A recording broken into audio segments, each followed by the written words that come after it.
All right, so I believe that we are truly free. Um, in studying through this chapter, I side more with the Sark's way of thinking, just in that I believe that we have the ability to change or to have the will to change anything that happens in our life. We can choose something as small as what we're going to have for our next meal, all the way into the big decisions in life as to like what you do for a career, where you live, how many kids you have, things of that nature.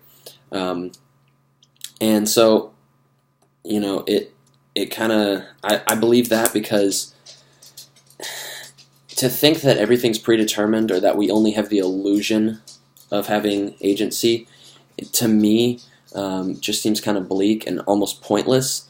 I mean, if I'm, if I want to be, say I want to be a surgeon, and I can't because it's been determined before I was born that I'm just going to dig holes for a living, and there's nothing I can do to get out of that situation. I feel like that's more of an excuse than anything. I feel like if you project constantly out what you want in life, then eventually you'll get it. If you want to be a surgeon, you're going to find a way to get into school. You're going to find a way to get the money. You're going to find a way to, through scholarships. You're going to make the good grades. You're going to do everything it takes to get to that point. And so if you do that, then you'll be a surgeon. That's the way it works. That's the way life works. And so I kind of think of the whole predetermined thing more as an excuse to just for a situation that you've been born into, because it is really hard to get out of situations. I'm not saying it's not hard. It's just it's possible. So I like what the book talks about. What Solomon talks about. It says in here. Our ability to act freely on the basis of our informed deliberations is essentially what makes us human. So, if that's essentially what makes us human, and we aren't being able to act freely on decisions, if everything's predetermined, then there'd be no point. We wouldn't be human according to this text.